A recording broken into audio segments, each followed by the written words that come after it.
kasih. Assalamualaikum warahmatullahi wabarakatuh. Salam sejahtera buat kita semuanya. Salam sehat, salam Pancasila, salam Bhinneka Tunggal Ika, merdeka.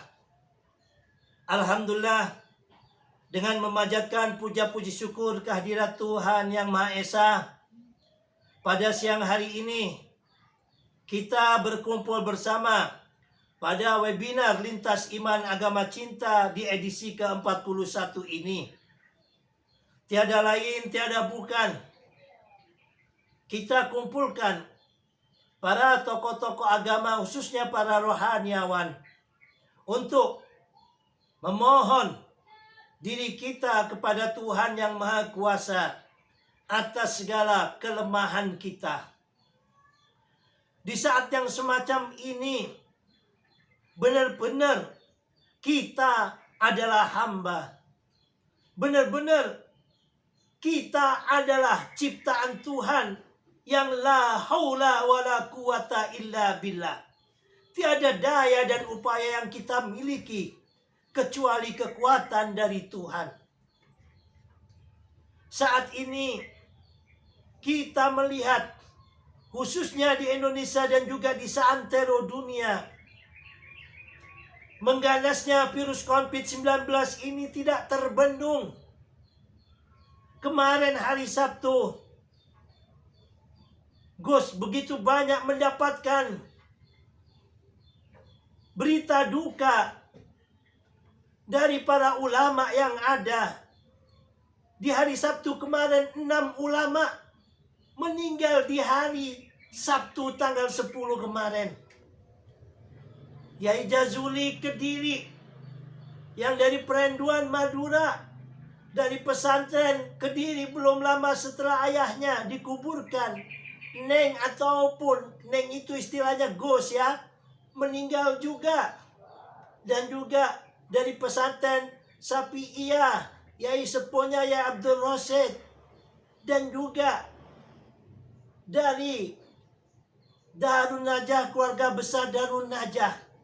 Sehari ini yang kita lihat, yang kita dengar, yang kita tahu, yang kita kenal saja 6 orang. Belum lagi yang tidak kita kenal. Betapa sangat luar biasanya COVID-19 telah mengganas di bumi Indonesia khususnya.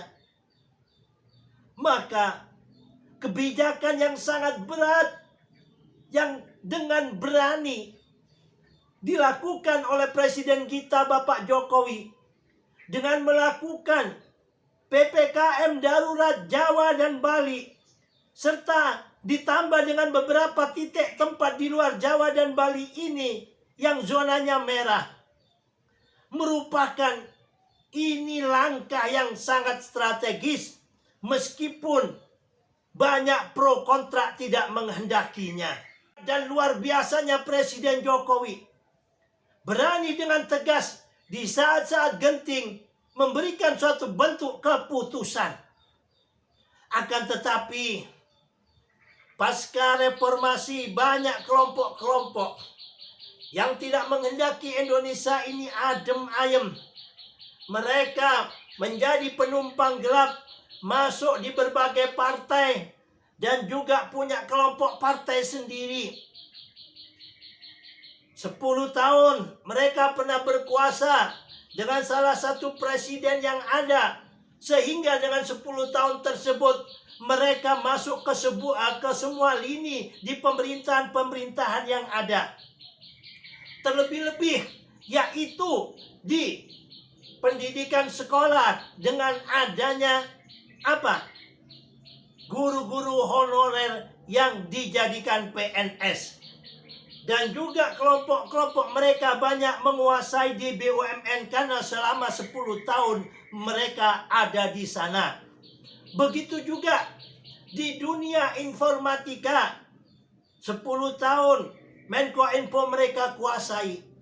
Sehingga keputusan yang sangat strategis dari Presiden Jokowi ini banyak mereka tentang melalui pinjam tangan baik itu melalui penceramah, baik itu melalui ustadz yang ada, baik itu ustadznya secara sadar atau tidak sadar termakan isu hoax yang ada, sehingga mereka berceramah di depan umatnya bukan mendukung langkah yang sangat strategis untuk menyelamatkan jiwa dan nyawa rakyat Indonesia dengan mengganasnya COVID-19 ini. Justru mereka membuat ceramah-ceramah yang bisa membuat keresahan masyarakat Indonesia, khususnya umat Islam.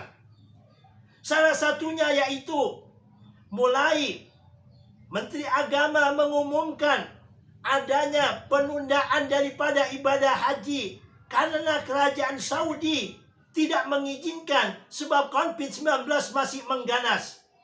Justru mereka menggorengnya, mengatakan bahwa uang dana haji dipakai oleh pemerintah, bahwa pemerintah Indonesia masih punya hutang haji dan lain sebagainya, sehingga timbul suatu bentuk kegaduhan. Dan di saat ini begitu diberlakukan PPKM Jawa Bali, yang mana kebetulan tanggalnya sampai tanggal 20 Juli. Di situ bertepatan Hari Raya Idul Korban. Mereka menggorengnya dengan isu agama yang ada. Sungguh, perbuatan yang semacam ini, meskipun itu disampaikan oleh tokoh agama, adalah perbuatan yang sangat keji. Islam tidak mengajarkan demikian. Islam mengajarkan hifdzun nafsi, penjagaan diri kita, penjagaan jiwa raga manusia sangat diutamakan di dalam Islam. Banyak sekali hadis-hadis yang menyatakan hal tersebut. Apabila datang di suatu tempat adanya wabah, janganlah engkau mendatangi tempat tersebut, dan diperlukan untuk menjauhinya. Begitu juga dengan adanya penutupan tempat ibadah, bukan hanya masjid, tapi semua tempat ibadah. Terlebih-lebih di daerah zona yang merah di saat PPKM darurat ini, mereka juga menggorengnya. Sebenarnya apa yang mereka ini harapkan? Tiada lain, tiada bukan. Hanya menginginkan suatu bentuk kekacauan pada bangsa dan negara ini saja. Agama yang ada di webinar Agama Cinta edisi 41 ini. Mari kita lawan mereka. Narasi-narasi hoax, narasi-narasi yang menyesatkan, narasi-narasi kebencian mereka dengan dukungan moral kita semuanya, para tokoh lintas iman ini. Di sini kami menyatakan dukungan kami kepada pemerintahan Presiden Jokowi. Bahkan terima kasih kami kepada Presiden Jokowi yang berani dengan tegas melakukan langkah-langkah yang sangat strategis dengan melakukan PPKM darurat demi keselamatan rakyat Indonesia. Akan tetapi hal ini tidak mudah. Namanya juga darurat. Banyak hal-hal kekurangannya yang ada, yang mana dibenahi selanjutnya. Salah satunya adalah banyak sekali dengan PPKM darurat ini, masyarakat miskin yang kerjanya serabutan, yang kerjanya sebagai buruh, apabila tidak kerja tidak makan. Apabila tidak kerja, mereka kesulitan untuk menafkahi anak istri. Ini yang banyak jadi masalah di media sosial yang ada. Tapi kami yakin pemerintahan Presiden Jokowi telah memikirkan semuanya itu. Akan tetapi di dalam kondisi darurat semacam ini tidak bisa dilaksanakan secara sempurna. Maka kita sebagai rakyat Indonesia, yang mana jiwa daripada Pancasila ini jangan kita wacanakan, kita jadikan Pancasila dalam tindakan. Salah satunya yaitu melakukan gotong royong yang masih diberikan kelebihan oleh Tuhan Yang Maha Esa. Mari kita sama-sama gotong royong. Di saat PPKM darurat ini, kita bantu masyarakat sekitar kita. Keadaan ini memang sulit. Dan ini semua bukan kehendak Presiden Jokowi. Dan tidak layak apabila ada adik-adik mahasiswa atau organisasi mahasiswa keadaan semacam ini menyuruh Presiden Jokowi itu mundur. Justru ini membuat suatu bentuk kegaduhan baru. Seharusnya mereka adik-adik mahasiswa membantu dengan Tridharma mahasiswanya ini. Bagaimana vaksinasi ini bisa sukses dan lancar. Salah satu contoh, Gus dapat kiriman dari teman-teman Walubi. Luar biasa. Satu hari Walubi bekerja sama dengan TNI. Bisa melakukan vaksinasi gratis sekitar 10.000 orang. Hal-hal yang semacam ini, nilai-nilai gotong royong semacam ini, semua lembaga-lembaga agama yang ada, organisasi-organisasi masyarakat, mari kita sama-sama holopes kontol baris, gotong royong untuk berjibaku menyelamatkan rakyat Indonesia dari pandemi COVID-19 yang berkepanjangan ini agar terselesaikan masalah, bukan menambah masalah baru. Demikian dari kami. Tidak ada kekuatan sedasar doa. Mari acara ini kita awali dengan doa dari hati kita yang paling dalam. Iyyaka na'budu wa iyyaka nasta'in.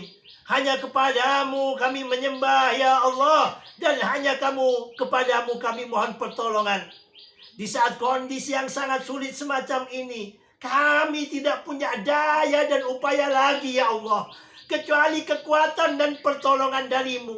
Tolonglah bangsa dan negeri kami Indonesia ini ya Allah. Selamatkanlah negeri dan bangsa Indonesia ini ya Allah dari konflik yang mengganas ini ya Allah, agar kau angkat konflik ini. Demikian dari kami. Selanjutnya kami serahkan kepada pembawa acara untuk memimpin, untuk membagi, untuk mengatur daripada doa para rohaniawan di 6 agama resmi di Indonesia ini. Semoga dengan doa kita Allah mendengarnya, Tuhan mendengarnya, Tuhan mengabulkannya, sehingga COVID-19 ini segera diangkat dari bumi Indonesia ini. Amin Allahumma amin. Demikian dari kami. Billahi taufiq wal hidayah wal ridha wal inayah wallahu muwaffiq ila aqwamit thoriq. Assalamualaikum warahmatullahi wabarakatuh. Salam Pancasila, merdeka.